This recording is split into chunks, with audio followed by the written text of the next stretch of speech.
자충돌 경쟁자. 경쟁자. 최근 가장 관심이 드는 것이 코로나19 사항인데요. 코로나19 3차 확진이 현실로 닥치면서 여러 가지 경제 부분의 어려움이 예상이 되고 있습니다.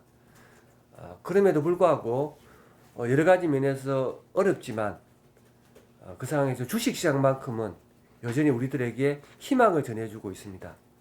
그래서 이 부분에 대해서 이렇게 주식시장이 예전과 다르게 굉장히 화랑세를 띠고 있는 이유가 뭔지, 그리고 그 다음에 내년에 이 주식시장은 앞으로 어떻게 될지 아마 많은 부분들에서 궁금증이 많으실 것 같아서 오늘은 우리 싱크폴의 김동진 대표님을 모시고 이야기 들어보도록 하겠습니다. 우리 대표님께서 보시기에는 지금 주식시장이 뭐 예상과 좀 다르다는 표현이 적절할 것 같은데, 다르게 2600포인트까지 올라갈 수 있었던 그 원인은 뭐라고 생각하십니까? 2600이면은 지금 우리나라 종합주가지수로는 이제 최고치입니다. 예. 2017년도에 한 2500 정도였었고, 그래서 한 100포인트 정도 더 올라와 있죠. 예. 물론 이제 언제의 부분이냐라는 거였는데, 결국은 전문가들은 대부분 어느 정도 이제 경제를 보는 사람들은 내년도에 이제 주식시장은 무척 좋을 것이다. 그렇게 예상을 했었죠. 네네네. 그렇게 예상을 했고, 올해에는 좀 주식시장이 우리가 쉽지 않을 수 있다. 라고 하반기 12월 달에는, 그래서 12월 중순 또는 뭐 좀 더 빠르면 11월 한 중순부터는 뭐 주식을 내년도를 보고 사도 좋다. 이렇게 이제 대부분 많이 이야기했었죠. 예, 전문가분들께서. 이야기를 했는데, 그게 이제 상황이 이제 크게 달라진 게 이제 두 가지 이유로 볼 수 있겠죠. 하나는 뭔가 하면은 정부에서 그 주식에 대해서 3% 이상 가지고 있으면은 세제를 대주주로 간주해서 하겠다라는 그거를 이제 철회를 한 겁니다. 철회한 그게 부분이 이제 크다.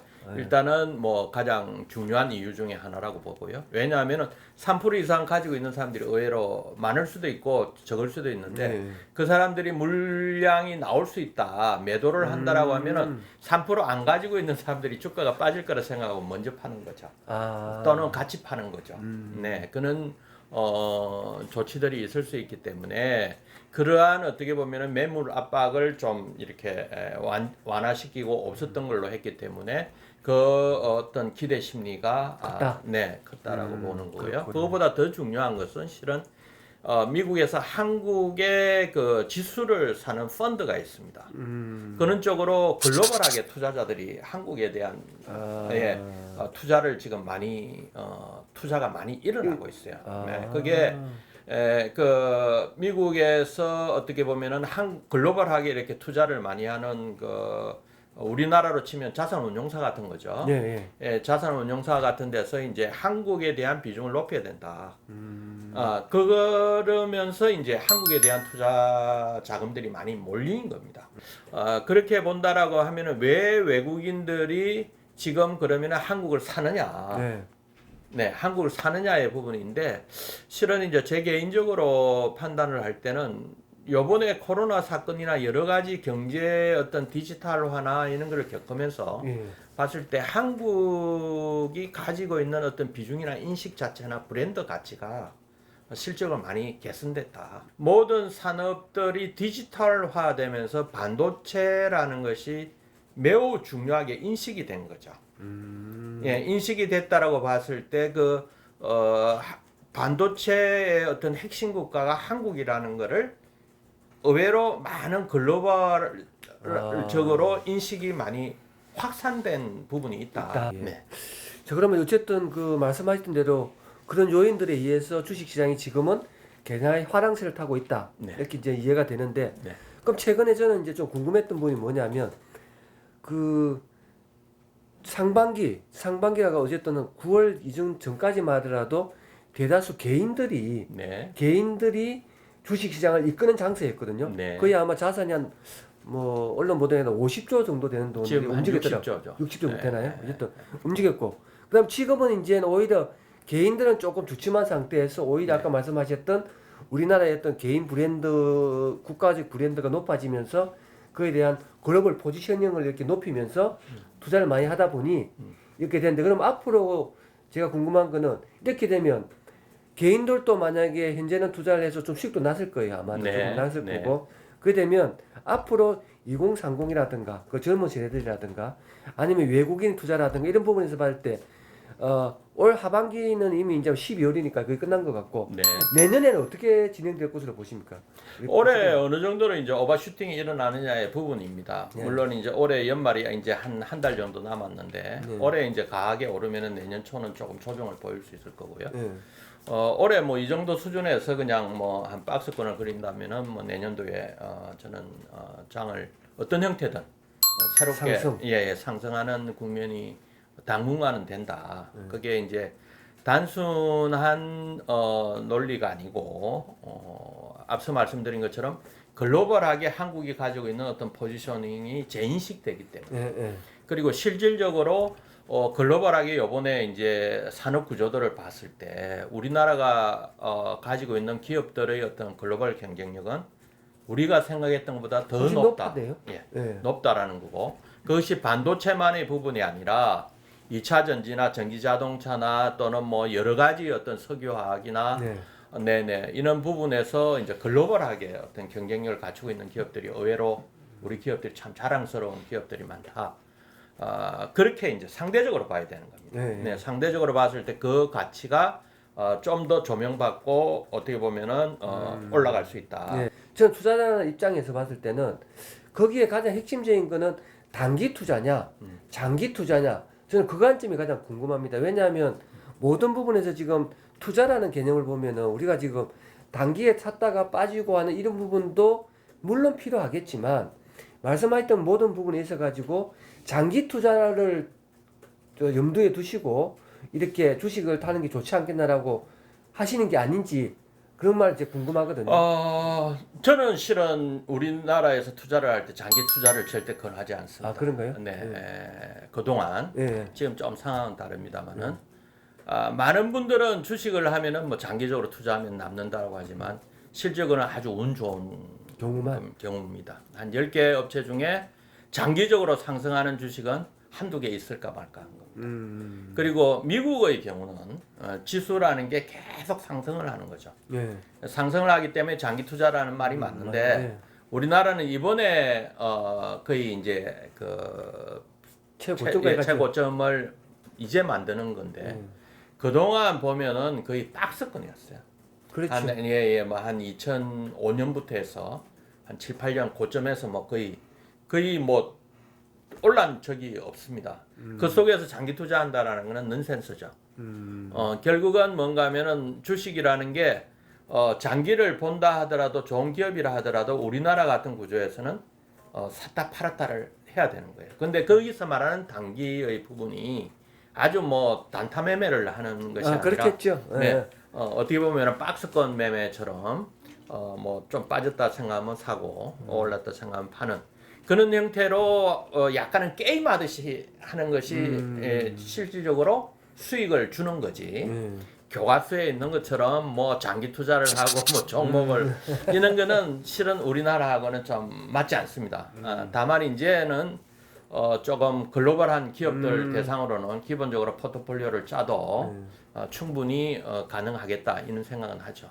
네, 네. 어쨌든 그런 부분에서 보면 지금의 시장은 여러 가지 투자의 관점에서 본다면 나름대로 시기적으로 보면 나쁘지는 않다라는 생각이 듭니다. 근데 사실은 주식 같은 경우에는 보통 6개월 신앙하지 않습니까? 선행. 그럼 결과적으로 6개월 뒤에 경기는 좋아졌다는 거거든요. 네. 좋아질 것이다. 네. 예. 그러니까 주식이 상당히 좀 활성화됐을 것이고. 네. 요즘 근데 이제 코로나가 사실은 이번에 3차로 돼가지고 지금 재확산이 되고 있지 않습니까? 지금 그런 상태에서 어찌 생각하면 좀 이렇게 경기는 불확실성이 크기 때문에 왜냐하면 이게 언제 이 코로나가 끝날지 모르니까 백신도 아직 뭐 완벽히 나온 건 아니고 그러다 보니까 그런 상태에서 뭐 경기는 둔화될 가능성이 높은데 그럼에도 불구하고 지금 코스피가 계속 이거 최고점을 갱신하고 있단 말이에요 사실은. 그렇게 본다 그러면 외국인 같은 경우는 아까 말씀드렸던 그런 부분이 있는데 그럼 이런 부분들이 지금 코로나19라는 이 3차 확산된 이 상태에서도 지속적으로 갈 수 있을까? 라는 부분에 너무는 좀 들거든요, 사실은. 그 부분에 대해서 어떻게 보십니까? 지금을 6개월 선행하는 경기로 볼 것이 아니라 앞서 말씀드린 것처럼 수급적 요인으로 수급적 요인이 크다. 지금은 봐야 된다. 네. 극단적으로 6개월 후에 경기가 안 좋다 하더라도 지금 주식시장은 올라가는 거예요. 네, 그래서 이제 어떤 수급적 요인이나 경제적 조건들을 자꾸 보면은 왜 주식시장이 올라가냐. 그래서 이게 언젠가는 거품이니까 이게 빠질 거야. 그게 좀 두려움이 많아요. 네네. 그래서 못 들어가겠다고. 네네. 그런 분들은 부동산 초기에 움직일 때 못 들어간 거는 똑같은 거예요. 그렇죠. 근데 이제는 아예 못 들어가겠어요. 이제 너무 올라가지고. 그래서 지수적으로는 좀 오른 거는 있습니다만은 종목적으로 보면 꼭 그렇지는 않습니다. 지금 이제 특히 이제 그 삼성전자 같은 거가 신고치를 내고 있죠. 그렇기 때문에 이제 지수는 올라가는 거고요. 그렇지 않고 뭐 종목 주식별로 보면 그다음에 뭐 앞서 말씀드린 것처럼 삼성전자를 뭐 5년 뭐 10년 후에 어떻게 될까 이런 생각을 하면 그거는 장담하기 어렵습니다. 뭐 글로벌하게 물론 이제 훌륭할 거라고 보지만 그러나 예를 들어서 뭐 6개월 후에 오를 거냐 지금보다 높은 가격일 거냐 아니냐 이렇게 본다라고 하면은 저는 내년도에는 삼성전자가 현재 주가보다 높을 거라고 봐요. 그럼 7만 원 돌파하겠네요. 예, 뭐 어떠한 형태든 네, 그렇게 이제 어떻게 보면 그런 식으로 그런 식으로 좀 쉽게 접근을 해야 되는 거고요. 주식을 너무 그렇게 교과서적으로 보고 경제적으로만 바라보면 지금 현재의 주식시장은 이해하기 어렵고 접근하기 어렵습니다. 그렇죠. 이해가 도저히 안 돼가지고 제가 그 전문가를 만나뵈러 온 거고요. 네. 사실은 은행이나 이런 곳에서 예금이나 적금을 들어서 놔두는 것보다는 오히려 삼성전자 주식을 사서 뭐 특정 주식을 홍보하는 내용은 아니고요.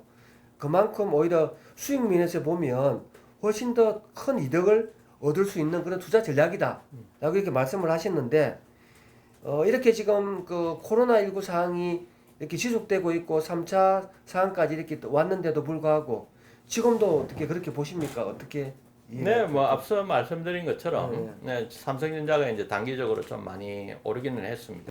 장기적 어찌 생각하면 투자라는 건 투기가 아니고요. 네. 투자라는 것은 어찌 생각하면 우리가 늘 평생 동안 가져가야 할 어떤 기본적인 어떤 어찌 생각하면 자산이다 이렇게 보여지고 그러려면 그런 시간이 필요하니 20대 30대 때도 투자를 어떤 적절한 선에서 하면서 배워가면서 장기적 관점에서 이렇게 하다 보면 나중에는 난 그 부분이 네. 자기 자산 형성에 네. 그게 도움이 될 수 있다 네. 이렇게 이해하면 됩니까? 네, 그렇죠. 네. 좀 더 적극적으로 예. 재테크를 하는 거를 좀 더 배워야 된다. 예. 저는 그걸 권하고 싶고요. 그러려면 지금 현재 내 지식을 높여야 돼요. 그렇죠. 지식을 높이고 내 투자의 원칙이나 이런 것들을 만들면 어쨌든 미래에 내가 능력을 갖추면 그 재산의 정식이라는 것은 언제든지 기회가 옵니다. 근데 오히려 이제 단기에 막 수익을 내려고 하면은 변동성 높은 종목들도 뭔가 뭐 좀 보통 보면 뭐 이게 뭐 급등한다고 막 주식 시장은 특히 그런 어떤 약간은 유언비어. 뭐 좀 투기를 유발하는 이런 사람들이 의외로 많습니다. 의외로 많고 그 사람들이 그렇게 투기적으로 잘할 수 있으면 왜 남한테 이 주식을 사라 말아라고 이야기하겠어요. 안 그러면 올라갈 것 같으면 본인들 사놓고 그렇죠. 다른 사람 보고 사라고 하는 거기 때문에 그런 어떤 시장에 막 이렇게 혹 쏠리게끔 하는 정말 어떻게 보면은 좋지 않은 사람들이죠. 그런 사람들한테 유혹에 빠지면 안 되고요. 어떻게 보면은 적은 수익이라도 이렇게 꾸준하게 이래 올려서 매년 한 번 보십시오. 1년에 예를 들어서 한 15%, 20% 수익을 내면 엄청난 수익 아닌가요? 어마어마한 방구죠. 지금 금리가 지금 2% 3%밖에 안 되는 상태에서. 그렇죠. 1년에 15%, 20% 정도 수익을 한번 내가 꾸준하게 내보겠다라고 한번 그 신의 경제 아닌가요? 아이 그럼요. 그런 식으로 마음을 먹으면 좋은 종목들도 있고 꾸준하게 장기적으로 주식이라는 거는 이렇게 사고 바로 움직이기도 하지만 보통 보면은 그냥 이렇게 쭉 있다가 한 번씩 이래 올라가요. 좋은 주식들은 이렇게 있다가 뭐 꾸준하게 올라가는 것도 있지만 이렇게 하다가 한 번씩 올라가는데 한 번씩 올라가는 게 보통 한 폭이 커지죠. 10%, 20% 정도씩 되기 때문에 1년에 한 번 어떻게 보면은 먹으면 돼요. 근데 그거를 사자마자 올라가야 되고 신인가요? 네네. 그런 거를 아는 사람이 있으면 벌써 투자를 해서 그런 투자자들 일반 투자자들한테 막 그런 이야기를 하는 사람들은 벌써 재벌이 돼 있는 거겠죠. 굳이 그런 일을 안 해도 그렇죠. 굳이 그는 남한테 막 투자 소개해 주겠다라고 하지 않아도 자기가 가지고 왜 속이? 네. 그렇기 때문에 우리 투자자들은 특히 2030은 너무 그런 어떤 변동성 그런 것들을 막 쫓아다니다 보니까 실패하는 겁니다. 거의 99% 실패합니다. 그런 사람 쫓아다니면.